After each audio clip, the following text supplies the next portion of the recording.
Assalamualaikum warahmatullahi wabarakatuh. Batur-batur dimanapun Anda berada, semoga kalian selalu diberikan kesehatan serta kelancaran rezeki.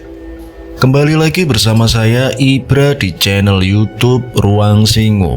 Sebelum kita mulai ceritanya, jangan lupa subscribe terlebih dahulu, like videonya, dan juga nyalakan tombol loncengnya agar kami semakin semangat membuat konten cerita horor dan channel ini semakin berkembang.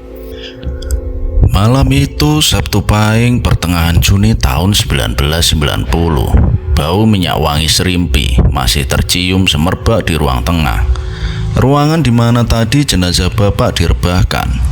Orang-orang masih duduk bersila di atas tikar yang terbentang di ruang tamu, mengobrolkan hal basa-basi tentang kehidupan. Sudah sore tadi bapak dikuburkan, sedih bercampur lega. Sedih karena bapak sudah tidak ada, tapi lega karena akhirnya bapak bisa lepas dari penderitaannya selama kurang lebih 2 tahun belakangan ini. Aku berjalan keluar rumah, menghampiri kerumunan orang yang tengah duduk di bawah tenda di depan rumahku.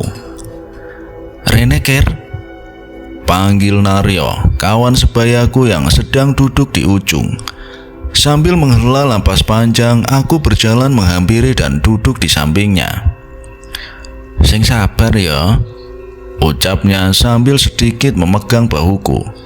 Sambil tersenyum, aku pun menyambut baik kata-kata dari temanku itu. Kata-kata yang sedari tadi selalu diucapkan oleh orang-orang kepadaku. Aku pun mengobrol dengan Naryo, membicarakan hal remeh-temeh dengan sedikit candaan yang sepertinya memang coba dia selipkan untuk menghiburku. Entah berapa batang rokok dan berapa sesapan kopi yang aku dan Naryo habiskan, yang jelas tak terasa malam sudah semakin larut. Satu persatu tetangga mulai berpamitan untuk pulang. Hingga akhirnya sekitar pukul 1 dini hari, Naryo pun juga sudah tak kuat menahan kantuknya. "Aku tak mulai dhisik yo, Mbel," ucapnya sambil berdiri membenarkan sarungnya dan menepuk pundakku. Suasana sudah semakin sepi, aku pun beranjak masuk kembali ke dalam rumah, dan sayup-sayup masih terdengar obrolan di arah belakang rumah.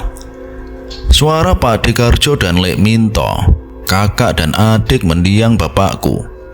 Aku yang masih belum ingin tidur pun berjalan menghampiri Pak De dan pamanku itu. Dari balik ambang pintu dapur terdengar percakapan yang cukup serius antara Pak De dan paman. Entah apa topik yang sedang mereka bicarakan, yang jelas di situ nama bapakku beberapa kali disebut. "Rene, Ker," kata Pak De yang melihat aku mengintip di pintu. Aku pun duduk di antara mereka yang kembali saling berbicara, meneruskan obrolan yang sempat terpotong oleh kedatanganku.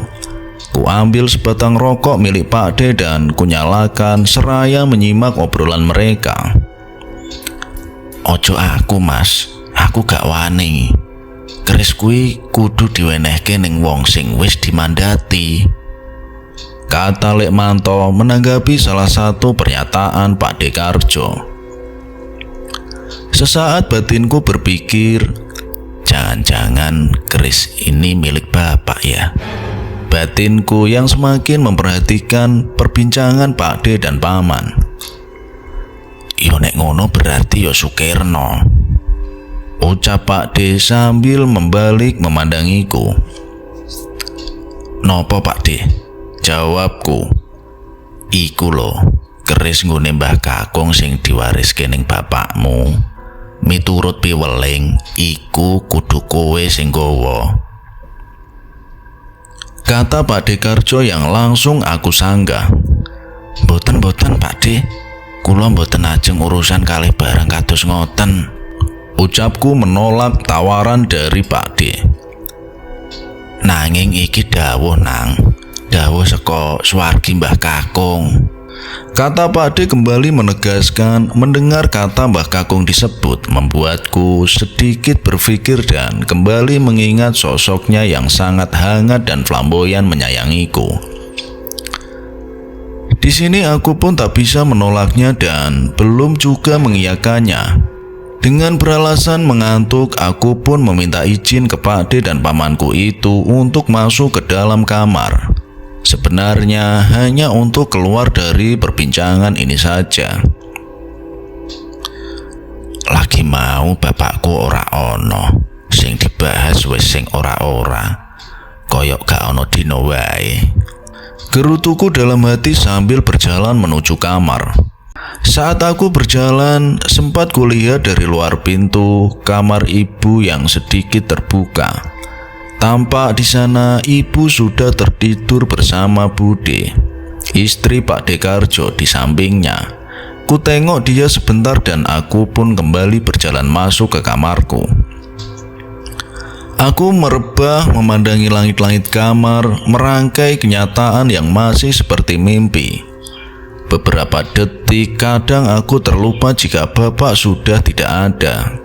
Hingga perlahan rasa ngantuk pun memaksaku untuk tidur. Aku pun terlelap di malam itu. Singkat waktu, aku terbangun di subuh hari. Aku menoleh sambil mengusap mataku dan disinilah aku dibuat terkejut ketika melihat kursi roda bapak sudah berada di samping ranjangku. Beberapa saat aku masih mencoba mencerna, namun seketika aku tampar wajahku sendiri. Astagfirullahaladzim, siapa yang menaruh kursi roda di sini? Terburu aku keluar dari kamar, mencari ibu yang sepertinya sudah terbangun dan berada di dapur bersama Bude. Bu, sapa sing ndeleh kursi rodone bapak ning kamarku ya? Tanyaku sedikit menyentak. Ibu dan Bude tampak kebingungan mendengar kata-kataku itu. Sing genah tonang, mosok kursi roda ning kene iso mlaku dhewe ning kamar, kata ibu sambil berjalan membuka pintu gudang yang berada di dekat dapur. Dan seketika ibu terdiam, kembali menoleh ke arahku dan Bude yang berdiri di dekat situ. Ono apa, Dek? Kata Bude seraya mendekat dan ikut melihat ke dalam gudang. Kursine gak ono, Mbak, kata ibuku sambil beranjak dan sedikit berlari menuju kamarku, diikuti oleh aku dan Bude. Sesampainya di dalam kamarku, ibu hanya terdiam sambil memegangi gagang kursi roda bapakku itu. Bude pun mendekat dan memegang pundaknya. Terlihat ibu menahan air matanya seraya menuntun kursi roda itu keluar dari kamarku, dan aku hanya tercengang melihatnya. Beberapa saat setelah ibu dan Bude keluar, aku pun duduk di ranjangku. Dengan perlahan kesadaranku yang mulai kembali, aku ingat betul memang dulu setiap pagi bapak selalu masuk ke kamarku, membangunkanku dan memintaku untuk mengantarnya berjemur di depan rumah dengan kursi rodanya itu. Bagaimana kursi roda itu bisa masuk ke kamarku? Hampir seharian penuh aku mencari alasan logisnya dengan bertanya kepada kerabat yang semalam berada di rumah. Namun sama sekali aku tak menemukan jawaban yang masuk akal. Bahkan aku sempat merasa sakit hati dengan sepupuku yang menanggapi cerita itu dengan berkata kalau orang yang meninggal sebelum 40 hari arwahnya masih bergentayangan di sekitar rumah. Dipikir bapakku setan gentayangan, batinku waktu itu. Pasti ada orang yang iseng menaruh kursi roda itu. Itulah alasan masuk akal yang masih berada dalam pikiranku waktu itu. Hari pun silih berganti dengan biasa saja. Acara doa 1 hari hingga menuju 7 hari berjalan lancar sewajarnya, walau Pak D dan Paman terus saja merayuku agar menerima keris itu. Lama-lama membuat aku sedikit muak dan risih. Kenapa harus sekarang dibicarakan? Ini kan masih masa berkabung, pikirku menggerutu. Hingga sampailah aku pada malam di mana semua teror berawal. Tepat 8 hari setelah kepergian bapak, aku dan ibu sudah selesai berberes, menggulung karpet di ruang tamu dan menata meja kursi seperti sedia kala. Tenda di depan rumah juga sudah diturunkan sore tadi. Tak lupa juga ibu melipat kursi roda bapak dan memasukkannya ke dalam gudang. Sekitar pukul jam 10 malam, ibu masuk ke dalam kamarnya. Begitu juga dengan aku yang langsung menghempaskan tubuhku di atas kasur. Semua akan baik-baik saja, kataku sambil melipat kedua tanganku dan menjadikannya bantal. Menit demi menit berlalu mengantarkanku kepada rasa ngantuk. Aku pun memejamkan mata yang sudah mulai berat ini. Hingga tak terasa aku pun terlelap dan bermimpi. Ya, seperti dugaan kalian semua, aku bermimpi tentang bapak. Dia mendatangiku di sebuah lembah dekat rumah sambil membawa bungkusan hitam yang dipegang oleh kedua tangannya. Iki kudu ditompo, ucap bapak menyodorkan bungkusan itu dalam mimpiku. Opo iki pak? Jawabku seraya menengadahkan kedua tanganku untuk menerimanya. Seperti mimpi bertemu orang yang sudah meninggal, yang dialami oleh kebanyakan orang lain. Aku saat itu awalnya benar-benar tak menyadari kalau bapak sudah tiada. Baru ketika aku benar-benar memegang bungkusan itu, di situ aku seketika menyadari jikalau bapak sudah meninggal. Astagfirullah bapak, teriakku spontan hingga tak sengaja aku melepas dan menjatuhkan bungkusan itu. Bersamaan dengan itu aku terbangun sampai terperanjat dengan keringat bercucuran. Kuhela lega, ternyata ini hanyalah sebuah mimpi. Namun ternyata kelegaan itu tak bertahan lama ketika beberapa saat kemudian aku mendengar engahan nafas yang sepertinya berasal dari bawah ranjangku. Suara apa iku ya? Bisikku. Dengan keadaan itu sebenarnya aku masih mencoba untuk berpikir rasional dan menganggap itu adalah suara kucing atau entahlah apa. Namun rasionalitas itu malah membuatku penasaran dan ingin memeriksa apa yang ada di bawah ranjangku itu. Tak mungkin aku bisa tidur lagi kalau aku tak memeriksa apa yang ada di kolong ranjangku. Batinku seraya bergeser pelan ke ujung tempat tidur.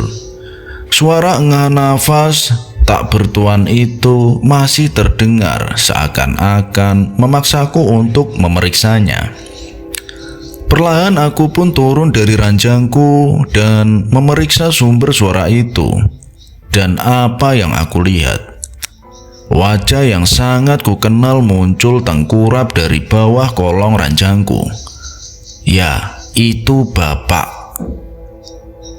Tatapannya sayu memandangku. Aku hanya bisa mematung, tak bisa apa-apa. Sungguh keadaan yang tak bisa digambarkan. Kakiku bergetar, nalarku terkacaukan hingga entah berapa lama kemudian wajah bapak di kolong ranjang itu perlahan membayang, semakin kabur dan menghilang. Baru setelah itu aku bisa bergerak. Sambil berjalan keluar aku menangis.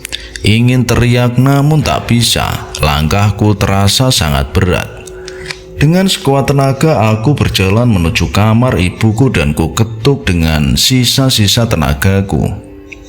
Bu, ibu, ucapku dengan sedikit terbata-bata. Hingga beberapa saat kemudian ibu membukakan pintu, melihatku yang sudah berurai air mata dan tampak ketakutan. Kenapa, Ker? Kenapa? Kata ibu sambil meraihku dan mengajakku masuk. Berulang kali ibu mengulangi pertanyaannya itu, yang waktu itu rasanya sulit mulutku untuk menjawabnya. Hingga setelah ibu memberikanku air putih, barulah di situ aku mulai bisa bicara. "Bapak, Bu, Bapak," kataku yang masih menangis. "Bapak ono ning isor longan, Bu. Bapak ada di bawah kolong tempat tidurku," jawabku dengan tangis yang semakin tak terbendung. "Nyebut, Kir, nyebut," kata ibuku yang kini memelukku. "Tapi aku weruh bapak ning isor longan, Bu," kataku menyangkal apa yang telah diucapkan oleh ibu. Entah bagaimana tepatnya suasana malam itu. Yang jelas setelah itu ibu mengajakku untuk memeriksa di bawah tempat tidurku. "Wes ayo coba ibu tak ndelok rono," kata ibu sambil menyeretku berjalan menuju kamarku. Dan setelah sampai di sana, "Mula kowe kuwi sing ikhlas le, mesakne bapak yen kowe ora ikhlas," kata ibu sambil menyingkap spray dan memeriksa di bawah kolong tempat tidurku. Aku hanya terdiam sambil mengusap air mataku. Percuma saja sepertinya bila kujelaskan malam ini kepada ibu, ucap batinku. Kemudian ibu pun menyuruhku untuk kembali tidur, meninggalkanku di kamar sendirian. Dengan sedikit ragu, aku pun kembali naik ke atas tempat tidur sambil kurai tasbih yang berada di meja. Kurebahkan tubuhku, kupejamkan mataku dengan pikiran yang sebenarnya masih berkutat dengan hal yang baru saja terjadi. Apa benar itu tadi bapak? Ku tengok ke arah jam dinding yang sudah hampir menunjukkan pukul 2 dini hari. Suasana tampak senyap dan aneh, dingin menusuk tubuh. Ku tarik selimutku dan ku pejamkan mataku kembali, berharap aku bisa tidur malam ini. Entah berapa lama menit berlalu dengan aku yang masih saja terjaga. Berulang kali aku membolak-balikan posisi tidurku untuk mencari yang ternyaman. Namun nyatanya aku tak juga bisa terlelap. Pikiranku masih saja berada di bawah tempat tidur. Hingga terdengar suara lagi, namun kali ini berasal dari balik jendela. Tak, tak, tak. Jendela kamarku diketuk seperti dijentik dengan jari. Pikiranku sudah macam-macam. Dengan perlahan aku menoleh ke arah jendela itu.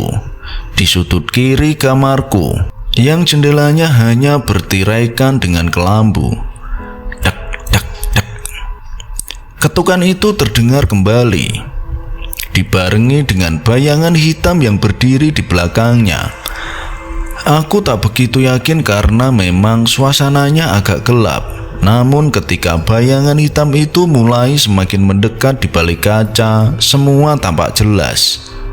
Dan "Kir, Sukir," suara dari balik jendela itu memanggilku. Dan itu adalah suara bapak. Aku yang terkejut sontak memalingkan tubuhku. Dengan ketakutanku, kututup kedua telingaku. "Kir, Sukir." Suara bapak masih terdengar terus memanggilku. "Astagfirullahaladzim, astagfirullahaladzim, ya Allah, astagfirullahaladzim," ucapku terus menerus dalam hati. Karena suara bapak masih saja terus memanggilku, aku pun bangkit dan berlari keluar dari kamar. "Ampun, tolong!" teriakku tergopoh-gopoh berlari menuju kamar ibu. "Bapak, Bu, bapak!" ucapku gelagapan seraya menggoyangkan tubuh ibu yang sedang tertidur itu. Ibu pun terbangun dan segera memelukku. "Nyebut, Kir, nyebut," kata ibu mencoba menenangkanku. "Nek kowe ora gelem ngopeni kerise Mbah Kakung to, ora popo. Kuwi ra iso dipaksa. Nanging kowe kudu betah koyo ngene terus. Ora popo, ibu tetep ndukung dukung keputusanmu, Le. Mengko tak warai piye carane nglewati iki kabeh, kata ibu yang seketika membuatku berhenti menangis dan kebingungan.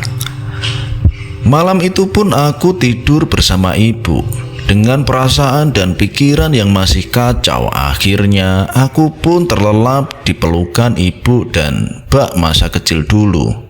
Singkat cerita, aku pun terbangun keesokan harinya dengan badan yang terasa tak enak. Kepalaku pusing dan semua bagian tubuhku terasa sakit. Mungkin ini karena kejadian semalam, batinku. Aku menoleh ke samping, ibu sudah tidak ada di sampingku.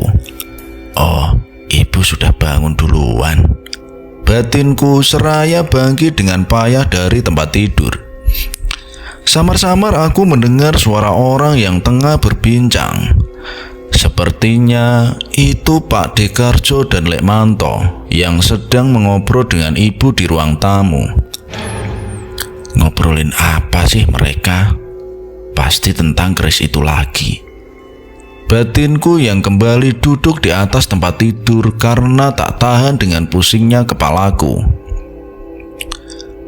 Tak selang berapa lama, ibu masuk ke kamar dan memintaku keluar untuk menemui Pak D dan Paman.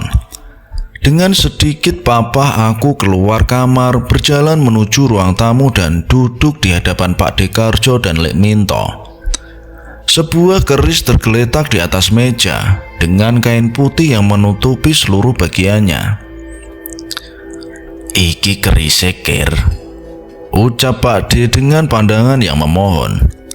Entah apa yang aku pikirkan, dengan sadar ku ambil keris itu, ku buka temali dan kain kafan yang membalutnya.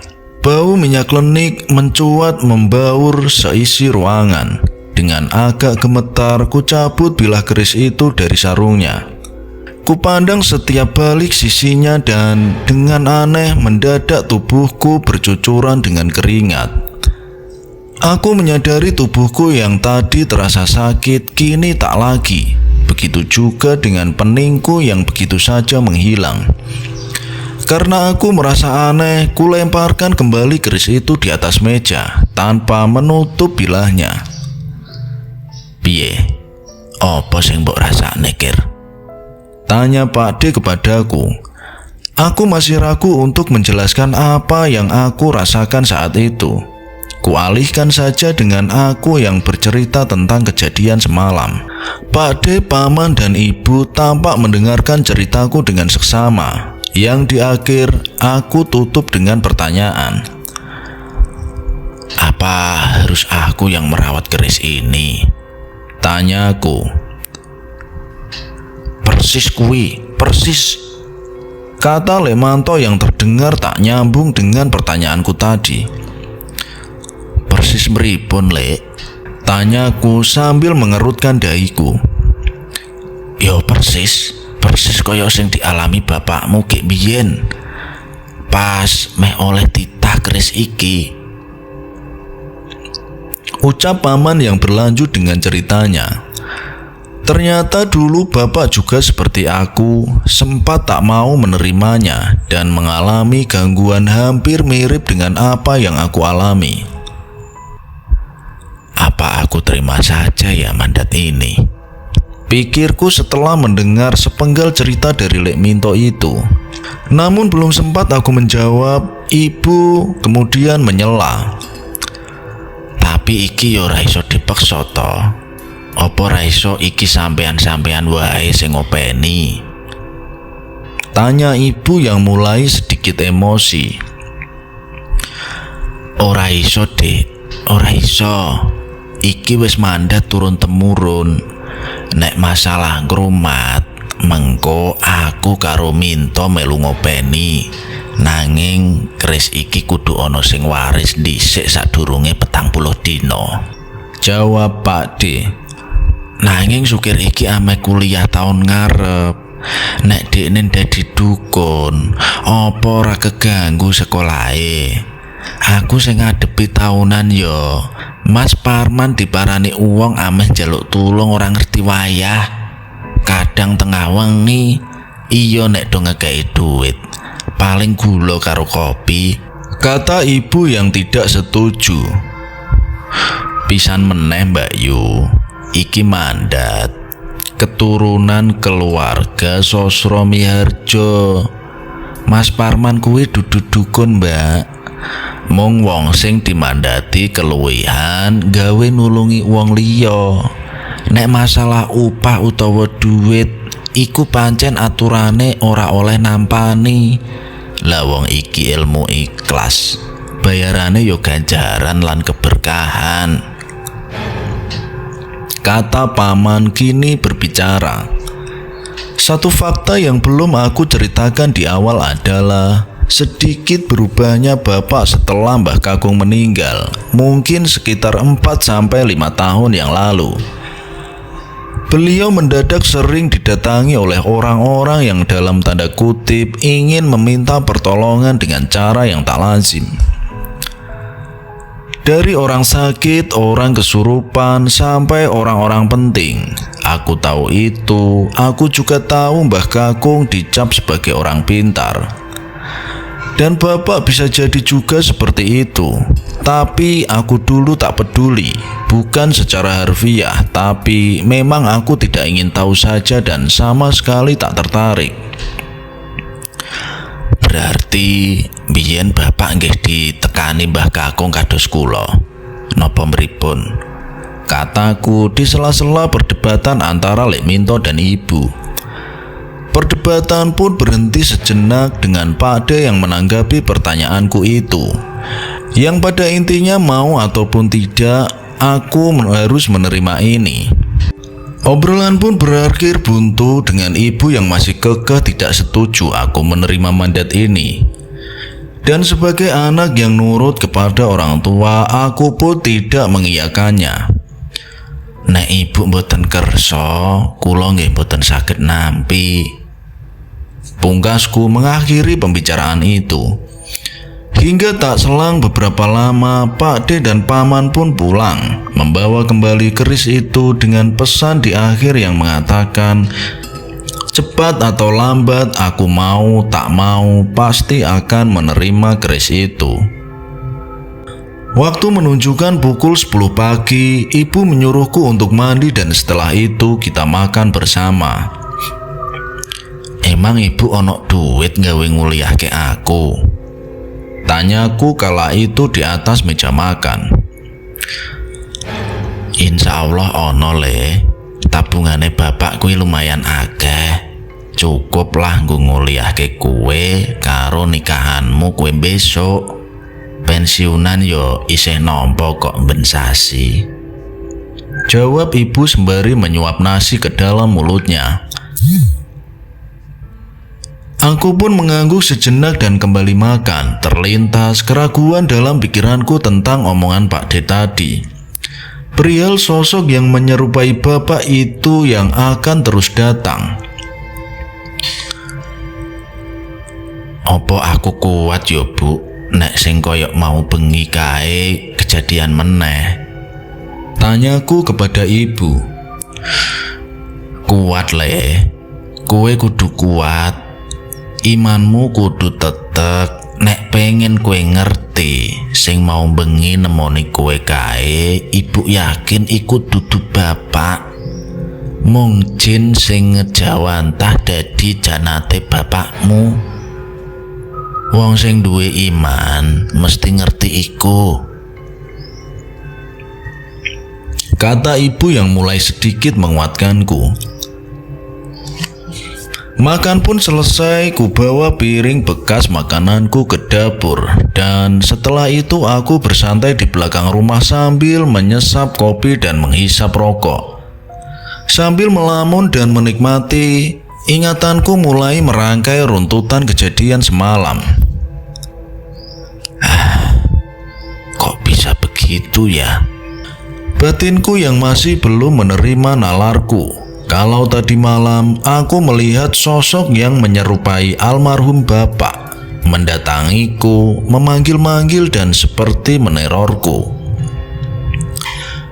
Baru 9 hari yang lalu bapak disemayamkan. Jika kata orang, Sebelum 40 hari, arwah orang yang meninggal akan berada di sekeliling rumah dan orang terdekatnya. Apakah yang semalam mendatangiku adalah benar arwah bapak, atau aku lebih baik mempercayai kata-kata ibu? Bila itu hanyalah jin yang menyerupai bapak saja. Aku pun tidak bisa memastikannya. Yang jelas apa yang kulihat semalam adalah wajah bapak yang sangat aku kenali. Hari ke-9 sepeninggal bapak. Adzan Isya baru saja selesai berkumandang. Aku tengah duduk di ruang tamu bersama ibu yang tengah menjahit. Seraya menyesap rokok, pikiranku masih saja tentang obrolan pagi tadi bersama Pak D dan Paman perihal keris itu.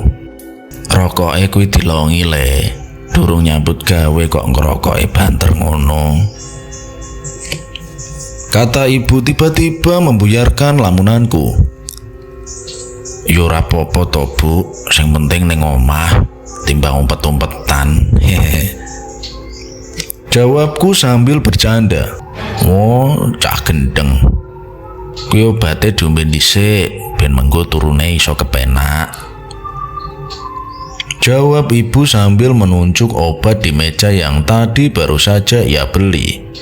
Aku pun meminum obat itu dan kini rebahan di kursi, sekedar untuk menemani ibu sembari membaca majalah-majalah lama yang kuambil dari rak meja.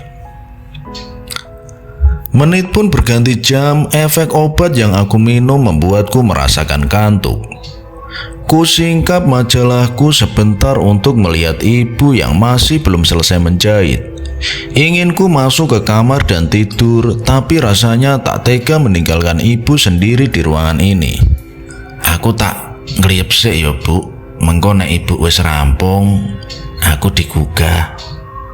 Ucapku sambil menutup wajahku dengan majalah yang kubaca. Ibu sempat menyuruhku untuk masuk saja kalau memang aku sudah mengantuk. Tapi rasanya terlalu malas badan ini kalau harus beranjak sekarang. Aku pun tak terasa dan terlelap. Entah berapa lama mata ini terpejam, tiba-tiba terdengar suara batuk yang membangunkanku. Terdengar suara batuk, aku agak sedikit terkejut. Dengan sayu, aku buka majalah yang menutup mukaku ini dan apa yang aku lihat? Bapak, ya, benar Bapak. Kini duduk di kursi di mana tadi ibu berada. Sempat sejenak aku mencermati, memastikan ini bukanlah ilusi dan sepertinya memang benar. Wujud bapak kini ada di hadapanku. Semua tampak jelas karena cahaya lampu di ruangan itu cukup terang. Sontak kupalingkan pandanganku ke arah yang lain. Meski nyatanya ekor mataku tetap bisa melihat bayangan bapak. Aku ingin sekali bangkit dari tempat itu dan berlari, tapi tubuhku seperti dikunci tak bisa bergerak. Suara batuk itu terdengar lagi, sangat mirip dengan batuknya bapak dulu. Dan saat aku mencoba berdoa, ayat kursi yang terlantun di pertengahan, tiba-tiba bapak memanggilku. Sukir, Kir, Sukir, anak lanangku, kata sosok yang menyerupai bapak itu.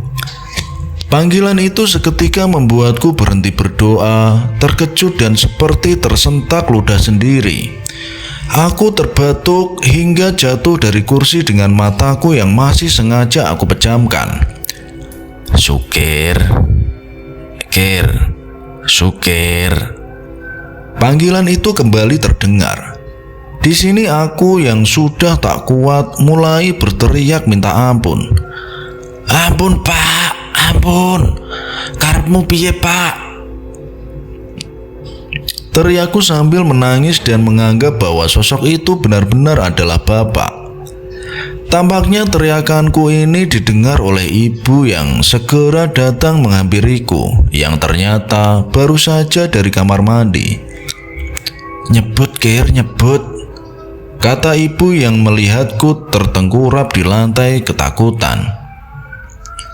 Ono apa, Kir? Ono apa? Ucap ibuku lagi sambil meraih dan memapah tubuhku untuk bangkit. Tak henti-hentinya aku menunjuk ke arah kursi itu, kursi di mana sosok yang menyerupai bapak tadi duduk dan memanggil-manggil namaku. Bapak, Bu, Bapak. Ucapku menangis di pelukannya. Ibu memapahku menuju kamar, memberikanku air putih dan menenangkanku. Iki cekelen, kowe kudune wiridan. Ucap ibu sambil meraih tasbih yang berada di meja samping ranjangku. Kowe kudu kuat, Le. Kaiki kudu dudu bapakmu, kaiki jin. Kata ibuku lagi. Ibu keluar dan kembali lagi ke kamarku sambil membawa selimut. Malam ini dia akan menemaniku tidur di kamarku. Tanpa sepatah kata lagi, ibu pun mengunci pintu, mematikan lampu dan merebah di sampingku dengan aku yang masih merasa syok dan tak habis pikir dengan apa yang baru saja terjadi. Kenapa ini harus menimpaku?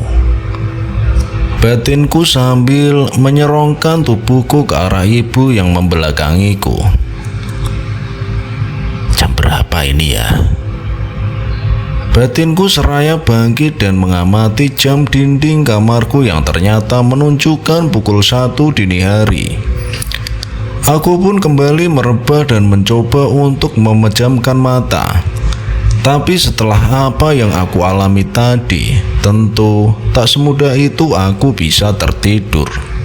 Rasanya was-was, aku merasa seperti diawasi. Beda dengan ibu yang terlihat sudah pulas dan sedikit mendengkur.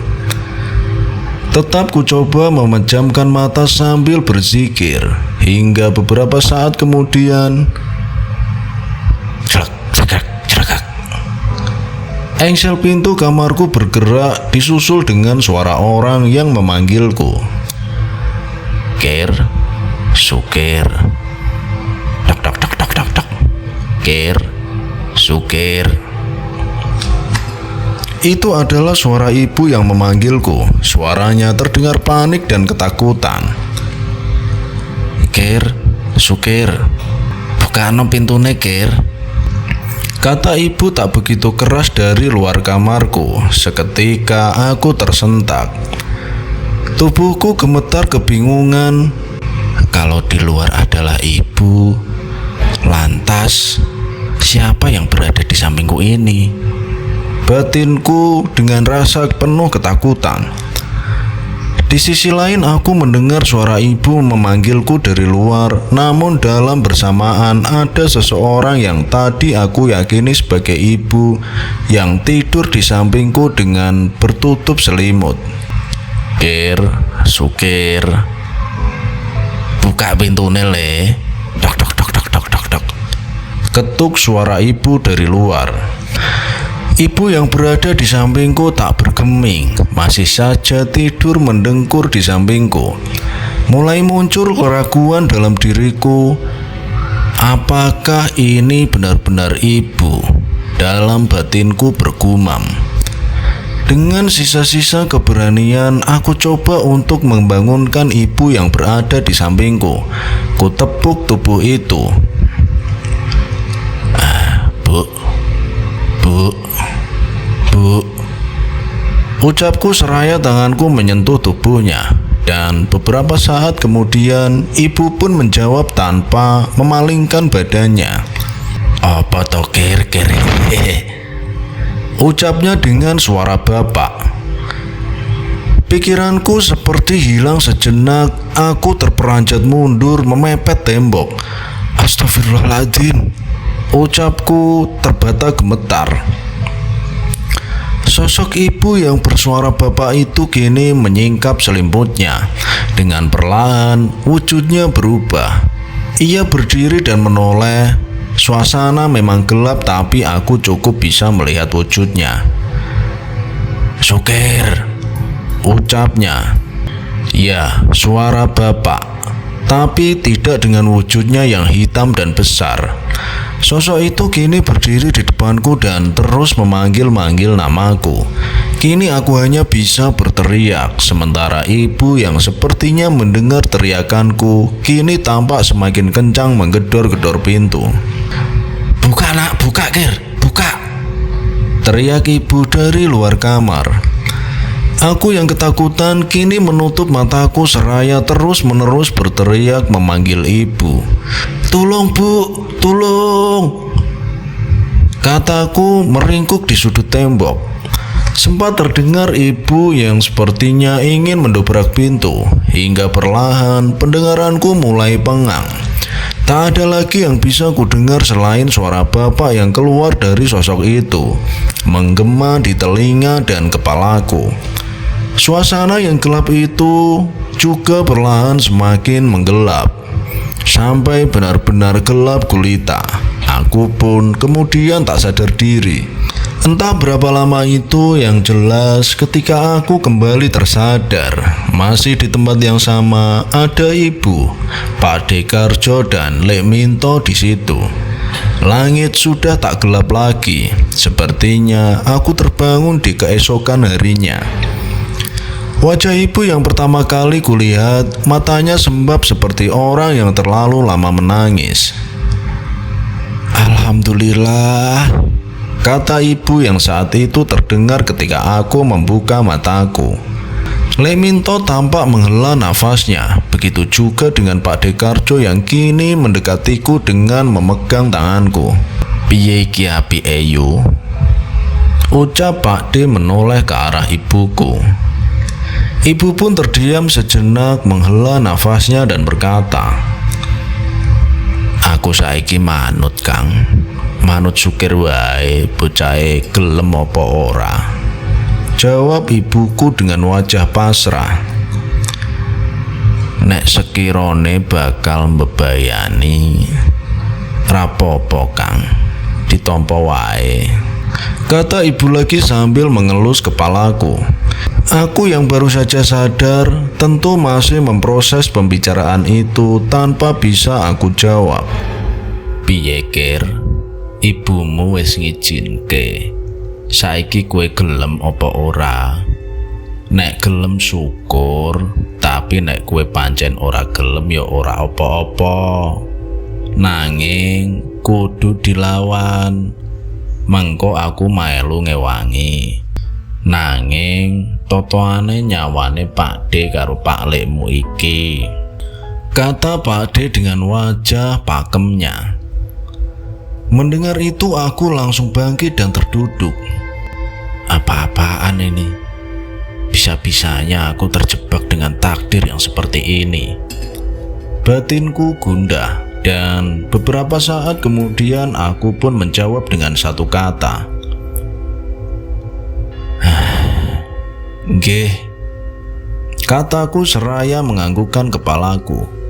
Sebenarnya jauh dari dalam lubuk hatiku tak bisa menerima ini. Namun bagaimana kini aku bisa menolaknya jika taruhannya adalah nyawa dari Pak D dan Paman? Warisan macam apa ini?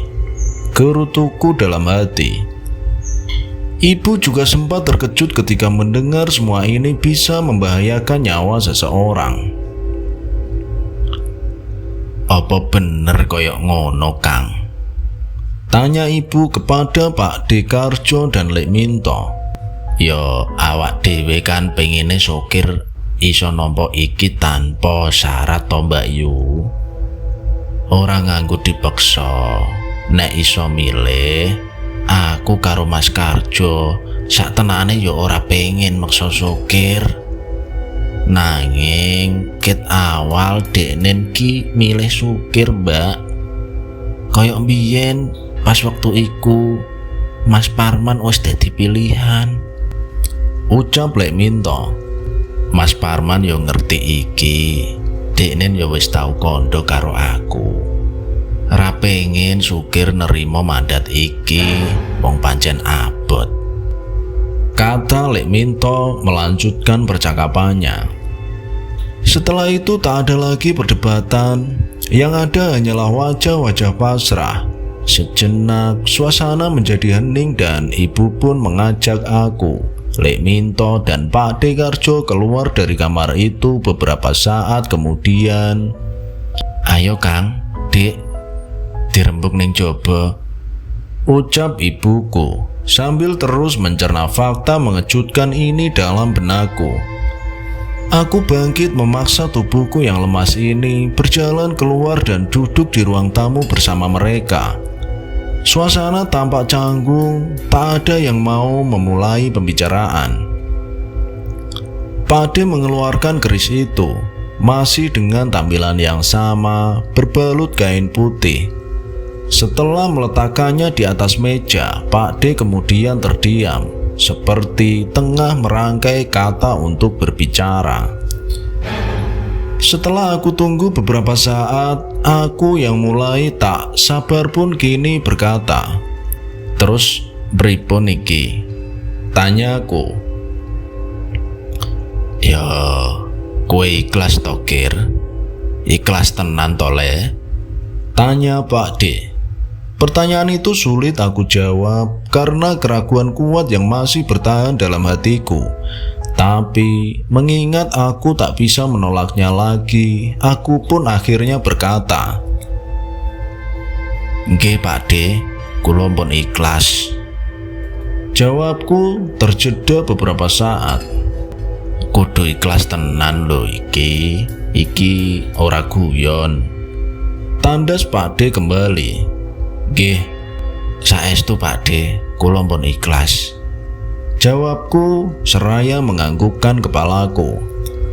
Sempat terdiam sejenak, Pak D pun kini membuka kain yang membalut keris itu dan memberikan kerisnya kepadaku. "Aku ngerti kowe durung mantep, Kir. Nanging iki gawanen dhisik wae karo ngulinake tresno jalaran saka kulino," kata Pak D setelah itu menyuruhku untuk mengeluarkan keris itu dari rangkanya. Ibu hanya berdiam pasrah, begitu juga dengan aku yang mau tak mau harus menerima ini. Hingga selang beberapa menit kemudian Pak D dan Paman berpamitan. "Wis, aku karo Minto tak mulai dhisik.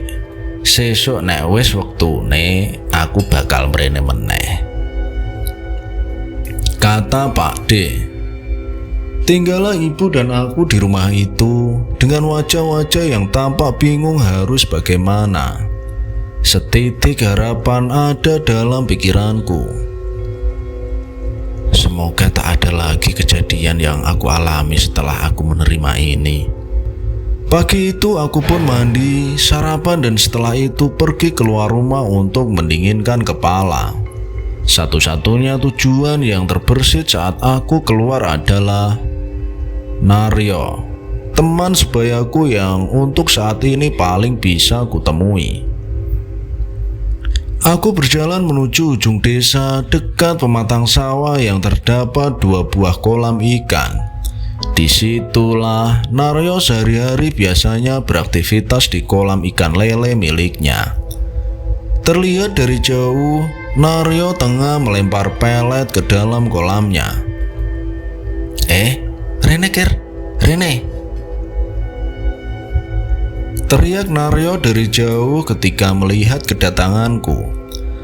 Aku pun duduk di kursi bambu di sebuah gubuk depan kolam itu. Naryo mendekat dan duduk di sampingku. "Piye Kir? Lah ngono metu barang, aja ning omah wae," kata Naryo seraya menawariku sebatang rokok. Pada awalnya tak banyak terjadi perbincangan selain pertanyaan basa-basi yang terlontar dari mulut Naryo. Begitu juga denganku yang masih bingung. Aku di sini seperti merasa bahwa Naryo masih canggung bertanya banyak kepadaku yang notabene masih dalam masa berkabung setelah meninggalnya bapak. Tapi mungkin karena ekspresiku yang tak wajar membuat Naryo memulai perbincangan topik yang belakangan ini menjadi keresahanku. Ia tentang bapak dan segala ceritanya di desa ini.